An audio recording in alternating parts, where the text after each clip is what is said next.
I live in Bolton, which is part of Greater Manchester, and I was invited to contribute to the It's the Thought That Counts slot on my local radio station, Bolton FM. This is usually broadcast on the breakfast show at about 7:30 in the morning and on the lunchtime slot at about 1:30. Each broadcast lasts about 90 seconds. My reflections cover what is emotional intelligence, the myth around positive and negative emotions, the issue of work-life balance, resilience, and change management. I've put all of these together as hints and tips into this podcast. I hope you enjoy it. The Thought That Counts. Let's have a look at this concept of emotional intelligence. A lot of people are talking about emotional intelligence these days, but what does it mean? Emotional intelligence is all about using your intelligence around your emotions. So it's the way in which you combine your thinking with your feelings in order to make good quality decisions and build up authentic relationships. The fundamental parts of emotional intelligence are what's going on inside your head. It's all about self-awareness, knowing what your strengths are, knowing what your limitations are, and how these combine together to work in the way in which you're controlling yourself and controlling your emotions. In the outer world of other people, you have to use your emotions to empathize, to build up your social skills when you're talking to people on a one-to-one basis, in small groups, or in large teams. And finally, emotional intelligence involves motivation. How do you motivate yourself to work with other people? How can you motivate other people? All of these combine together to form this idea, this construct that is emotional intelligence. It's not easy, but it's great fun to work with. The Thought That Counts. Let's have a look at emotions. The phrase positive and negative emotions assumes that some emotions are good and some are bad. Emotions are emotions. You experience them for a reason. They've developed over eons through evolutionary processes as a survival mechanism. It's not that the emotion is positive or negative. It's the thought process and the behaviour that accompanies it that requires the label. Anger is often referred to as a negative emotion, yet it serves you well to right a wrong, to be more attentive and careful in your thinking, and to motivate you at certain times. Fear is often referred to as a negative emotion. If it's so negative, why can you get so much enjoyment from roller coasters and from scary films? Happiness is often referred to as a positive emotion. It's suggestive of a state of blissful nirvana that you must aspire towards, yet it's not appropriate at solemn occasions. Also, happiness is going to limit you in your ability to communicate effectively. Hello trees, hello flowers, hello sky. Can you imagine trying to communicate with an individual in that state? Happiness can also encourage riskier behaviours, encourage you to take shortcuts and lead you to make more mistakes.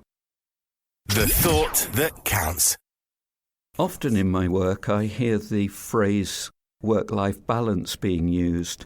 I'm sure it's a phrase you use quite often. The issue with the phrase work-life balance is that it compartmentalises everything into work activities, meetings, clients, trips, conferences, and life activities, family commitments, holidays, hobbies, keeping healthy. Think about it. The phrase is actually meaningless. Life is not at one end of a fulcrum with work on the other end. Work is an integrated part of life. You only have one life. You just happen to live some of it while working and some of it engaged in other activities. Most people over the age of 20 have a situation where work takes up a major proportion of their life, and it has to be realistically integrated into all of your activities to give you a rich, rewarding, and meaningful focus. The Thought That Counts. Resilience is a very popular topic currently. Everyone is talking about building resilience in order to cope with stresses and strains of everyday life and the odd exceptional circumstance. It's become very fashionable in the media to talk about resilience, but what does resilience mean? Resilience is often defined as your ability to bounce back from the stresses of life. The idea of resilience as an aspect of human behaviour originates from material science, where it describes the property of a material to resume its original shape after distortion, to bounce back. Now, there's a problem with the phrase bouncing back, because this assumes that people will return to the state that they were in before an adverse event, so nothing's changed.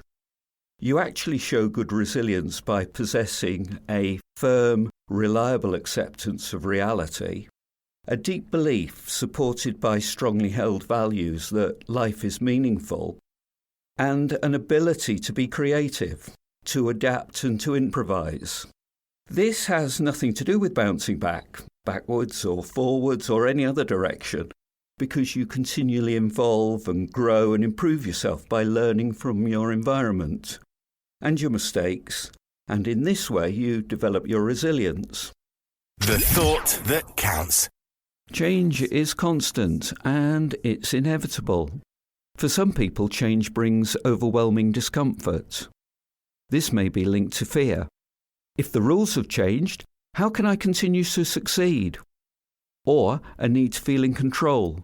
If I don't do it my way, the way that I've always done it, then it won't be right. Some people try to deny change by focusing on the skills that have brought them success in the past, and they ignore what is required to adapt. Sooner or later, this lack of flexibility results in a mistake that can have serious repercussions. Successful people accept change and adapt to it. They examine change on its own terms and decide what they're in control of and what they can't control, and so they know what to let go of. They move their energy away from any anxiety produced by change towards developing new skills and extending their current strengths. Here are some tips how you can help to work better with change. Look for reasons how to make the change work rather than why the change won't work. Make suggestions for increasing the effectiveness of change. And show willingness to learn new methods, procedures, techniques or skills.